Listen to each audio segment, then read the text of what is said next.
There is nowhere to go. What's going on, YouTube? Legend here once again, this time at you again with some more Honkai Star Rail.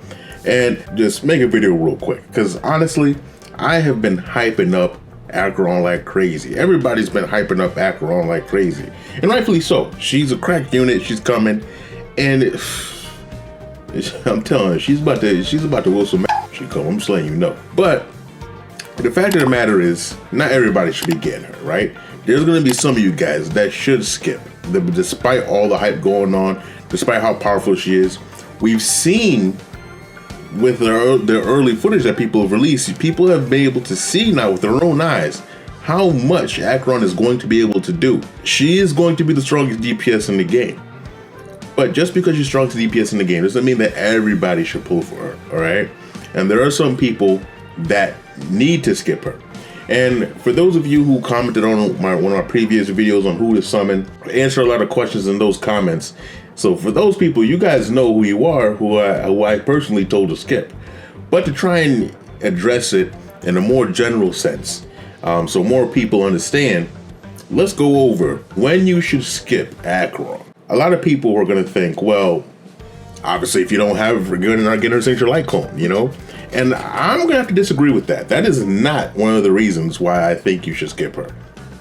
Because the fact of the matter is, I think how quote unquote weak she is without her light cone is being a bit overblown from what I believe. Because I know how much damage she can do with Good Night Sleep Well. Whether it's S2, whether it's S5, I know how much damage she's gonna be able to do with that. And from my experience, from what I know, it's going to hit pretty hard still. It's still going to hit pretty hard. So you don't have to worry about that. And even if you have to do a completely copium choice like Fermata, which is like the completely free-to-play option, I Win to Lose even showed that she can still do pretty decent damage. I mean, yeah, someone like Jing Liu is going to overpower her if you're doing the complete free-to-play option, but she can still hit pretty decent, right? So when it comes to light cones, I don't count that as one of the reasons to skip her, right? Because if you have Good Night Sleep Well, you're going to get more super impositions for it. Yes, depending on luck, but it's going to come. You're going to get them. For obvious reasons, people can't always get the signature, but, you know, and then Fermata can do just enough where if you enjoy the character, at least you'll have them. At least you'll have them with Fermata, and they'll be up and running and clearing all content in the game with it. So I'm not counting that when it comes to that. But there are actual reasons as to why you should skip her. And one reason, I think, is all these reasons are only based on the state of your account. And the first one is how many DPSs you have on your account. What DPSs you have on your account.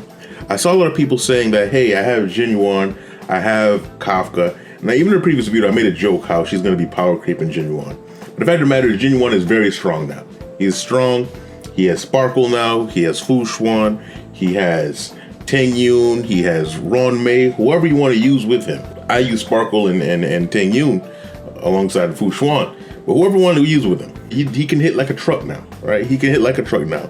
My Genuine has minimum investment, but he's still doing his thing. And Kafka, I don't even need to talk her up. Her and Black Swan are wreaking havoc. I truly believe that Kafka and Black Swan together with Ron Mei, when they're together, they are the strongest team in the game. That is what I think currently, right? I mean, Acheron's probably going to change that, but as of right now, they're the strongest team in the game. So if you have Kafka, if you have Genuine, right? Let's say you have Dan Heng, you have Jing Liu, you have all these other DPSs. You have I say if you have at least three different DPSs to choose from, all of different elements. So if you have Dan Heng and Dr. Ratio, I'm going to count that as one because they're both the same element. So if you have three DPSs of different elements, I do think that Acheron essentially is a skip for you if you have holes in any of your other slots.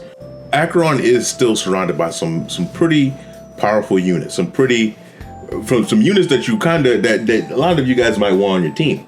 the next thing is, well, what do you need on your account? Because let's say you have DPSs. Well, let's say you do have 3 DPSs. When is the time where you say, hey, well, maybe I can still get Acheron? What other positions do I need? Well, another thing is sustains. I strongly believe that you should have 2 strong, limited 5-star solo sustains on your account. And when I mean that, I mean Luocha counts.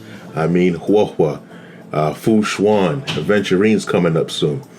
I think if you don't have at least 2 of these people, then I think your next priority should be to pick one of them up. And so Aventurine is coming. So I do think that if you are missing something like that, let's say you have Fu Xuan, but then you have Bailu on the other end, right?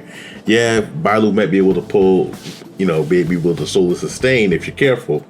But I do think top priority should be to get another strong sustain on your side. So if you're missing one of those, then I think, yeah, you might want to skip Acheron, okay?